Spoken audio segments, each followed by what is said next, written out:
As is the case in most of the parishes, including our own, part of the programming that we do each year involves periodically offering classes, a little session where we sit down with parents from our parish who are preparing to have a child baptized. And the format of that class involves a little bit of the history as to why we baptize children most often in the infancy stage. It gives particular details about how parents can help prepare for the day of baptism and what will happen during the actual ceremony. And as part of my presentation that I make to them whenever it comes down to my turn to do the class, I always remind them that in a little short while, their children will become one of the most inquisitive creatures of all of nature.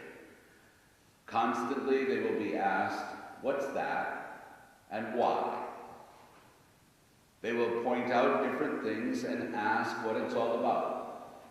For we know that in a very short time after birth, children learn to discover things.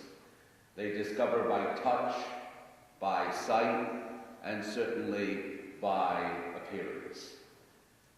They see things and they wonder why.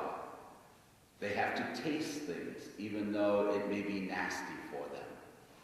Constantly they're looking to learn more and acquire knowledge of what makes this world go round. And of course, every so often it will drive a parent crazy because constantly the child will be asking why. The parent might be able to give an answer once, then another why comes soon after. And before you know it, the parent is saying, "Because I said so, that's why." That's all that comes. Because you can't come up with all the answers that are needed to these phenomenal inquiries that these children are making. But I also warn the parents in their baptismal class that they do their child a great disservice if one day, when the child begins to ask about the mysteries of life and why we go to church and who is Jesus and why do people suffer and why do people die, they do a great disservice if they say to their child, "Well, when you go to church, ask Father Grenon. That's a good question." Or when you go to CCD, ask your teacher. Because we always bring up the point in our classes, as we do in the ceremony of baptism itself, that parents are the first teachers of their child in the ways of faith, and they must be the best of teachers. And those words certainly must stick and must resound within them often, especially when these inquisitive creatures start to drive them crazy. They are to be the best of teachers by showing not only an example, but also by teaching them in word how they are to live their faith life with Jesus. They do so by prayer, praying with the child. They do so by teaching them, not only by sponsoring them for school, a Catholic school, or maybe the religious education program, but to even spend time going over some little lessons with them, reading some Bible stories, and telling their son or their daughter about their own personal experience with Jesus. They have a great responsibility, as we all do. It is not just theirs. The church is there to support families in bringing the truth of the gospel and the message of Jesus' love to all, from the oldest to the youngest in the congregation. The words of the scriptures today remind us of that responsibility. For the last words of the first reading from the book of Deuteronomy say, "Teach them to your children and to your children's children." In other words, it doesn't stop. It doesn't end.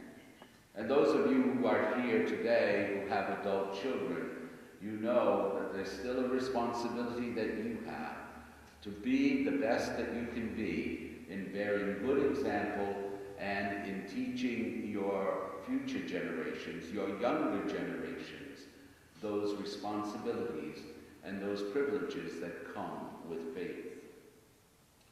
We are called to be the greatest in the kingdom of heaven, for Jesus says in the gospel according to Matthew today, whoever obeys and teaches these commandments will be called greatest in the kingdom of heaven.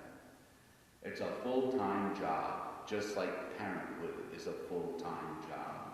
And it's a privilege, because the gift that we cherish, that gift of faith, is meant to be shared. It's not meant to be hoarded. No, it's meant to be given and passed on from generation to generation. So thank the Lord when a child asks why. It gives you the opportunity to sit down and spend some quality time answering their questions, and pray God that they will ask many questions about their faith, the faith they received at baptism, the faith that is nurtured by their family and by their parents, the faith that is nurtured by the church. When you attend the 10 o'clock Mass on Sunday, you know periodically, almost every Sunday, we have a liturgy of the word for the children. And I have the privileged spot up here where I can see all kinds of activity. As we invite the children to leave their parents, the parents don't seem to mind that, by the way, but they leave their parents and they go marching down the aisle and they go to our new classroom, where they spend some time doing an activity and learning about the reading, the gospel reading for that day. And if you look at the children, there's such inquisitiveness in their minds, in their faces, and in their minds. They go off with their hands folded as if they're making their first communion this day. They look so pious. Of course, when they come back in, it's like rush, rush, rush, and knock over everybody in the meantime. But they go with this desire to learn. Children love to learn. My godchild lives not far from here in the town of Hope. And one of her favorite shows when she was a child, a young child, she's a little bit older now, is the show Barney and His Friends. You're all familiar with the purple dinosaur. And that's one of the songs that she learned very quickly. I believe it's a song that says, children love to learn. We love to learn. We love to learn. Well, the best one to learn from is Jesus himself. And he calls upon us to be cooperative people, to be powerful teachers, to give good example, and to ask and answer the many questions about his love and the degree of his faith that he has in us. So let us then love